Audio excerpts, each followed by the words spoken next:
Once again, Gujarat Titans showed why they were the number one team in the league phase by chasing down a total of 190 with such ease and calmness. You have to put your hat down to them and say that this is the team to beat.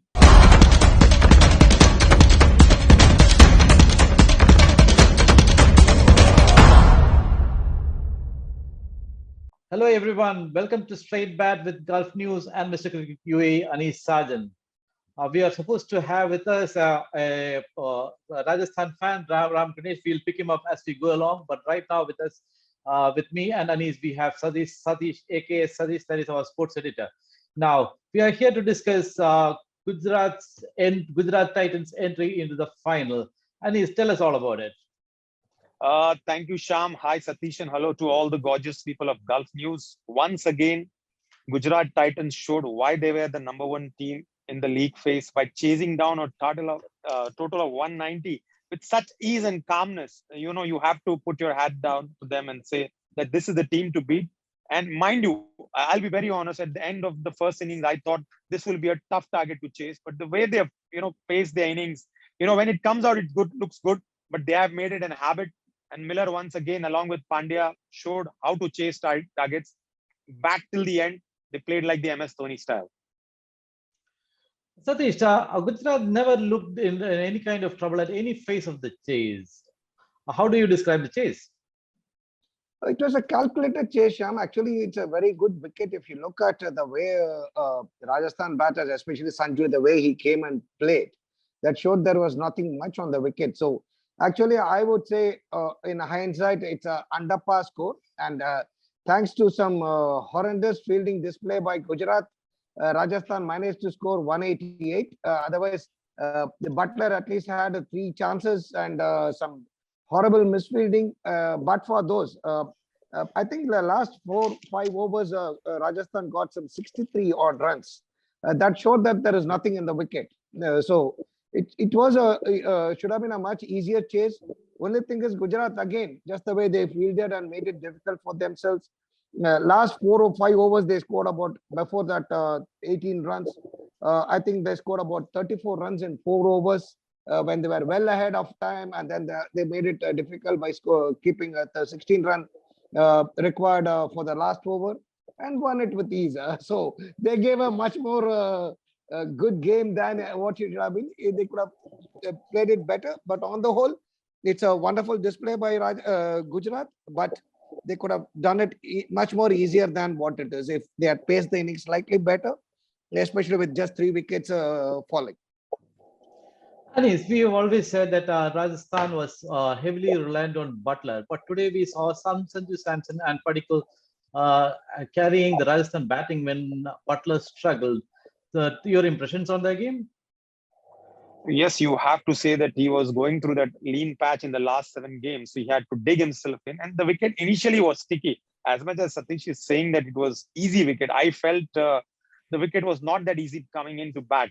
But he dug himself in, played Rashid Khan out. And you have to give credit to Rashid Khan. 4 overs, 15 runs. Unbelievable bowling on this surface. Like Satish said, that if it's a good wicket. But in the end, he made up for the lost dot balls.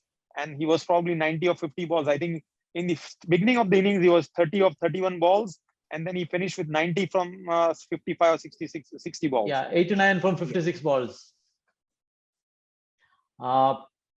Satish, yeah. Okay, so much as we say how much Butler was instrumental in Rajasthan reaching 188, do you think he also was instrumental in slowing them down? If you look at Sanju Samson and Padikkal had to take excessive risk because Butler was bogged down.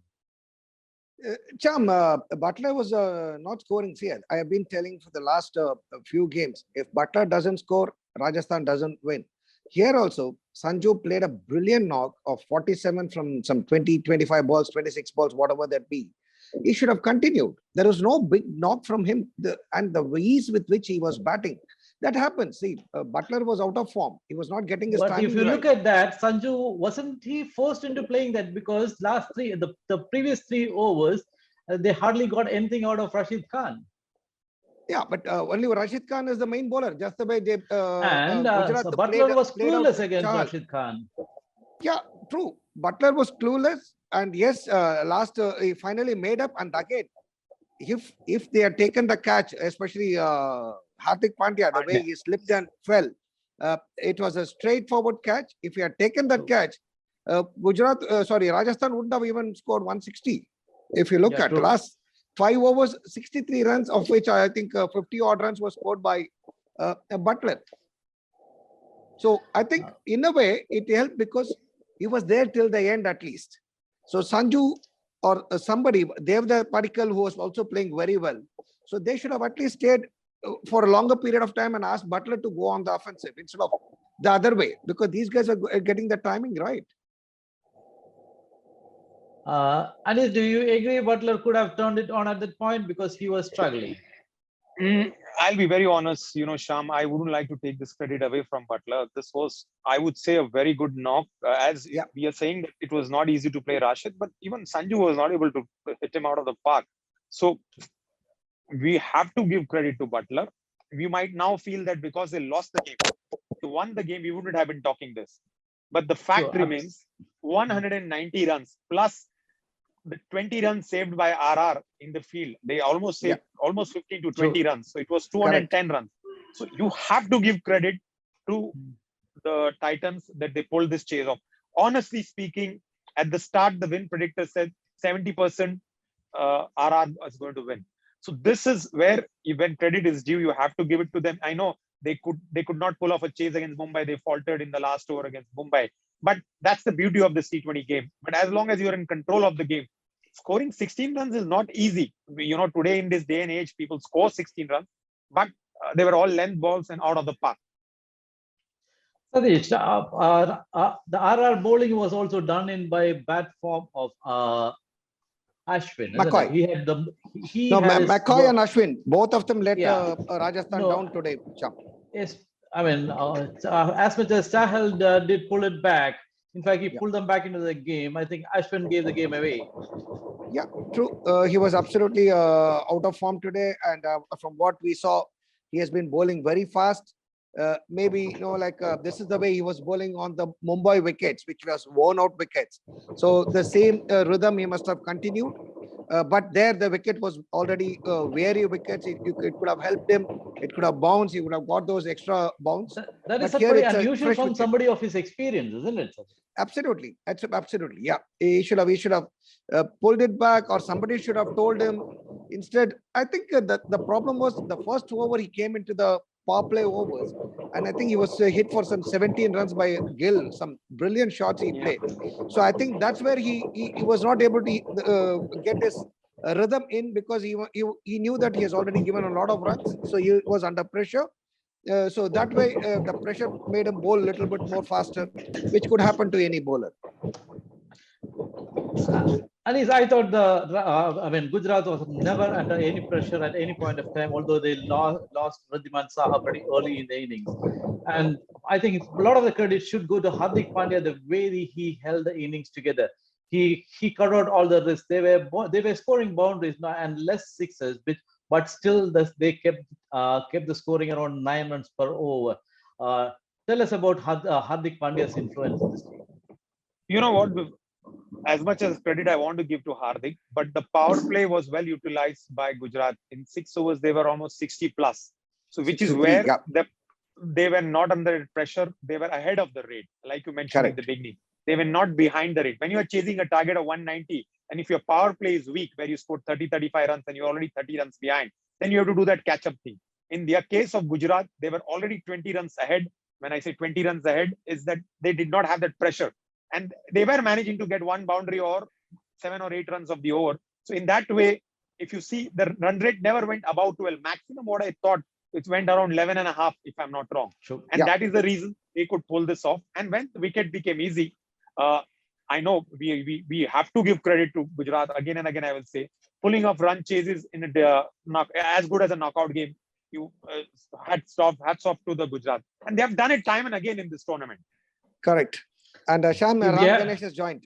Yes, we have with us Ram Ganesh, the Rajasthan Royals fan. Our commiserations on your defeat today, but you still are not out of the tournament. You're still going into the next eliminator. Tell us about your impressions of today's match. I mean, it was quite tough in the halfway stage seeing Butler struggle in the first half, but that ending was very heartening to see. And I thought we had a great total on the board. The one difference, I guess, I would say is it was basically one man, Rashid Khan, who made all the difference between 190 and probably even 200 plus. Those 4 overs were Gold. extremely priceless. And then I feel as Anis Bhai said, I think Prasidh Krishna started throwing the game in the second over itself. There was never pressure bowling those five wides, getting hit in between. And one more thing, I mean, we've already talked about some weird decisions that Sanju Samson takes. I was actually watching the match, and after the fifth over, after we still haven't, pulled them back, I told my wife he's going to give the ball to Ashwin, he's going to get whacked, and that's exactly what happened. I don't understand why. I mean, even Rashid Khan, one of the best spinners of the IPL, refuses to bowl in the power play. He doesn't like it because you don't have fielders outside. So that was probably a tactical error. And then, of course, after that, some very shoddy bowling, I would say. But I have to give credit to Gujarat where it's due. I mean, I did talk about their luck factor, and I don't know what Sanju has to do to win a toss. Maybe get a tantric or something. But but I feel kudos to Gujarat. But he was winning all the tosses earlier in the tournament. I think his luck ran out. No. No, no, no. He's been Samson losing won tosses. 2 out of 15 Yeah. tosses. He's lost 13 Yeah. tosses. It's just 13 tosses in 14 13 games. tosses he's lost. Yeah. So, Wow. but I mean, yeah, but kudos to that. I feel it's still not. It's still good things. Batting looks strong. Bowling, I don't know. I guess people have kind of realized that you don't give Ashwin and Chahal wickets, you won the match. So that is a bit of concern. We need to get the others coming in. We need to make sure our fast bowlers coming through. I think Abed Makar had an off day today. Yeah, I guess very disappointing loss because we could have won it even in the last over 16 runs. There was a match there, and then just got thrown away. So yeah, bad luck, tough luck, but good luck to us, and let's hope we come back in Motera. Satish, Ram makes an interesting point here. And what I see here, in the batting, all the batsmen pulled their socks up for Rajasthan, but the bowlers gave it away. And all of them, were they under tremendous pressure? You have McCoy, you have Ashwin, and all these people just gave away Prasidh Krishna. All of them gave away runs by the dozen. And Yeah, but did Sham, that make a difference? Sham, if you look at, though, although Rajasthan has been one of the strongest bowling lineup, they have actually conceded more On than 200 paper. runs twice or thrice in this tournament. So, and they won after setting a target of 200 plus, 210 plus. They won by 5 runs, 4 runs. That says a lot. That means if you don't give them wickets and you calculated attack, they don't know how to handle it. I think initially, if ball doesn't get you a couple of wickets, then they don't know how to get into the others and put pressure on them. And I think today that's where Gill and Wade played a brilliant role by not giving away more wickets. And in fact, if you look at, they left the ball of Bolt a couple of times so that like they don't edge the balls and give him a wicket. And the moment that didn't happen, and there was more pressure on Prasidh Krishna and Chahal and Ashwin to get the wickets as well as contain the runs. So obviously, the more pressure it comes on you, the more mistakes you're going to make.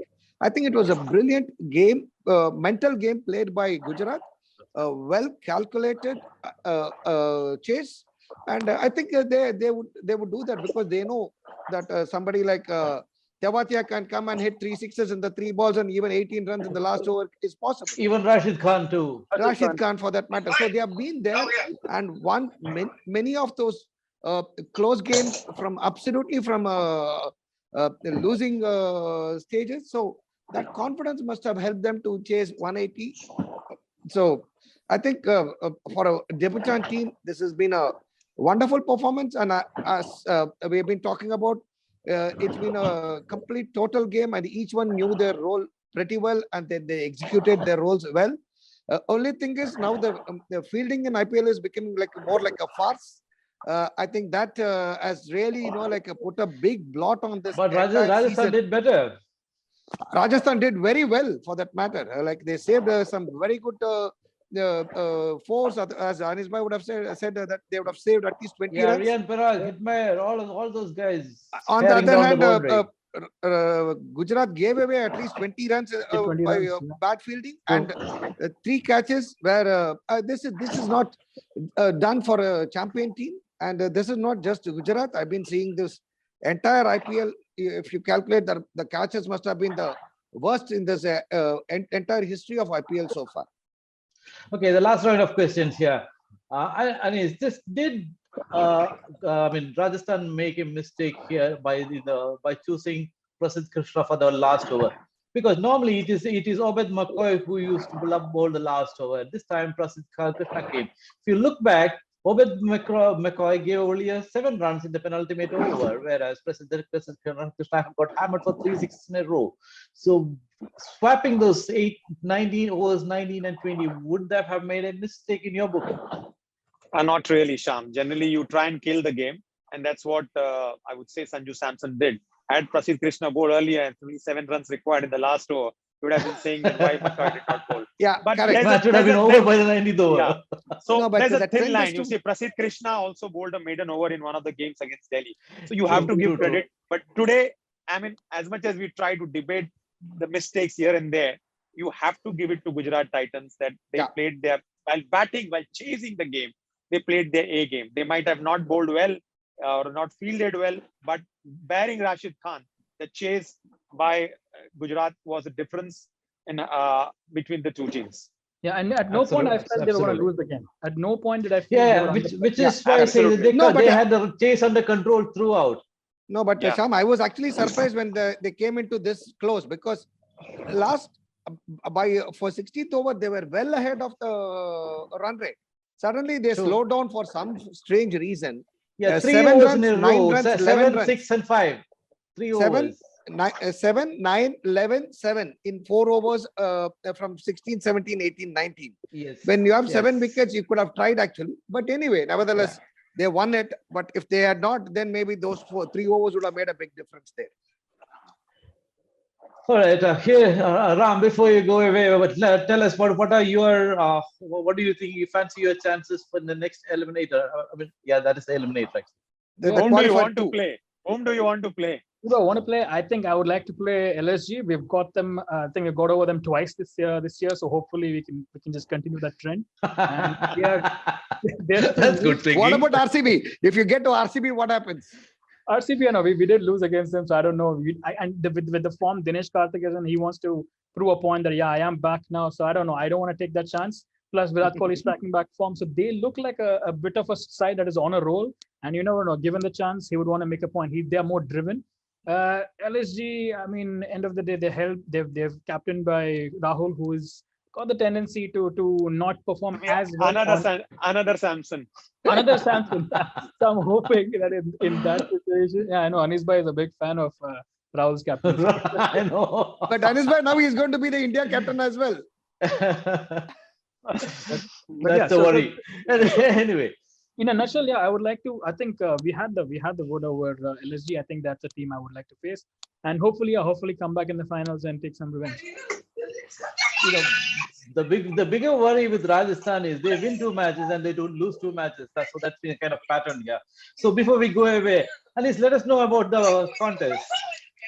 Well, we all know that predicting the winner in this IPL has been the most difficult thing. And today also, to be very honest, at the break, I felt it is going to be the team who put up 190, that is RR. But you have to give credit that Gujarat played like champions. They showed they are the number 1 team. And so you definitely win an apparel kit as well as a 1-year digital subscription. And tomorrow we have the first of the eliminators. Lucknow Super Giants beating the Royal Challengers Bangalore. And what is your pick here? I'll back RCB with the momentum, and with Virat Kohli back in form, definitely they are the team to beat. Satish? I will go with RCB as well, because they are looking much more rounded and solid, total complete package than Lucknow. That's my reading. Ram, you said you guys wanted to meet LSG in the final. I want them to win tomorrow. But would you want? Whom do you think will win tomorrow? Okay, wanting to play LSG is one thing, but who will win tomorrow? Yeah, I think I will still back LSG. I'll still back them after the kind of innings that we saw Quinton and Rahul play. the batting is very strong. So let's hope that they come through and then they flop against us. Yeah. Good hope. Here I am going to put cricketing logic aside because I have a soft corner for Bangalore, so I am going to back RCB again. So Ram, we are three of us against one, 3 of us against you. Generally, So- the majority goes wrong. And 1 billion people supporting Virat Kohli, mind you. Yes, indeed. Yes, very, very true. So that's it from us today. We come back for tomorrow's the first of the eliminators tomorrow. For all the breaking news and updates, log on to gulfnews.com and all our social media channels. Thank you for joining us today. Thank you all.